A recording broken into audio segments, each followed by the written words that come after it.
Welcome back to another episode of Rock Boys Football. Early Friday morning, some massive news for the Florida Gator fans coming out of the recruiting trail as three-star running back Chad Gasper commits to the Florida Gators. And I think one thing I want to note right off the jump is you see the three-star ranking according to 24/7 Sports. You start taking a look at the other Power 5 programs that were in for Chad Gasper, including offers from Michigan, Ohio State, Tennessee.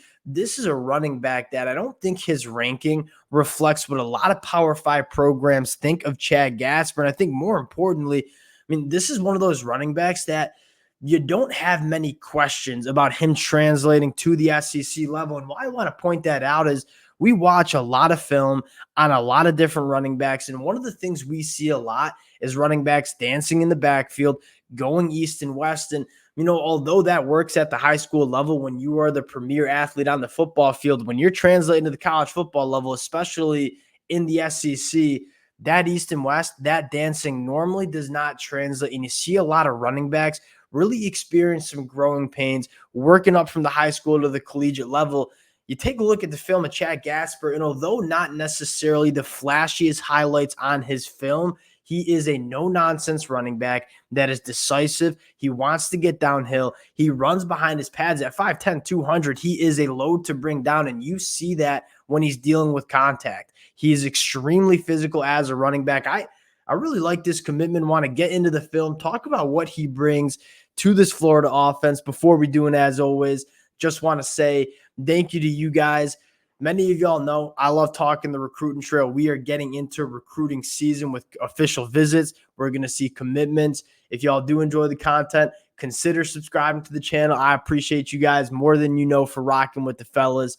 And without further ado, let's get into Chad Gasper. And before we get into the film, I do want to note that I think he balances out Waltez Clark really well, the other running back in this Florida 2025 class. I think that is something really important where if you're going to take two running backs in a recruiting class, you want to make sure that they balance each other out, right? Waltez Clark, a little bit more of a spacey running back, runs a 10.8 in the 100-meter dash. And then you get a guy like Chad Gasper, who I think I'd probably define as a little bit more of a bruiser in terms of how he wants to run the football. You turn on the film and you kind of see it right away.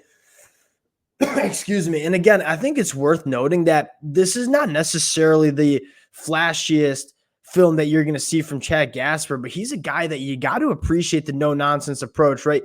Extremely decisive. When he sees that hole, he gets downhill, absorbs contact exceptionally well. This is a guy that runs with low pads, with physical pads, and a guy that can absorb contact extremely well. And again, all over the film, you just see him getting downhill, becoming really, really decisive, working through contact, has some wiggle at the second level, right? He can make people miss when he's dealing with linebackers and safeties in space.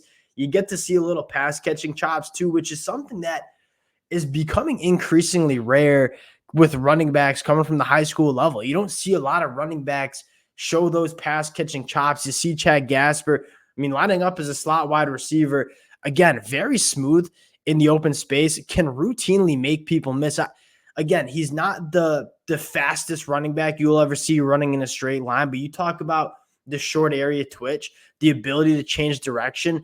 That's probably what you like most about Chad Gasper, outside the fact that, again, he is a downhill guy. When he sees the hole, he wants to get downhill, run behind his pads, deal with some contact. I'm a big fan of Chad Gasper. And again, working through the film, it's not necessarily the flashiest stuff, but he's a guy that is extremely decisive as a running back. And I think for Florida Gator fans, that can fire you guys up. And you take a look at what Billy's doing in this 2025 class. You got your running back room, I think, kind of set. I think a lot of the conversation is, all right, we're trying to establish the line of scrimmage. We all know that. What's the quarterback situation going to look like for this Florida program? And you've had some guys, Ryan Montgomery, Antoine Hill. Ryan Montgomery obviously committing to Georgia. You see a guy in Antoine Hill, sounds like he might be going to Memphis. There's another quarterback there's two quarterbacks really that the Florida Gators might be going after. One, Keon Russell, that we talk a lot about in terms of coming from Texas. He is committed to SMU. Another quarterback that is probably worth mentioning, Tramel Jones Jr., Florida State commit for a very long time. This is a guy that Florida seems to be really turning up the heat on. This is a very productive at the high school level, and quite frankly, quarterback that I really like. And I feel like less of an upside than DJ Lagway, but a guy that you kind of know is going to be a solid quarterback for you. Would love to see Florida get that one done. We'll close it out on that. I think we're going to do just a large update on Florida and what they're doing on the recruiting trail in the coming days, kind of previewing what the summer is going to look like. Appreciate you guys rocking with the boys. If y'all do enjoy the content, consider subscribing to the channel. We'll talk to y'all later.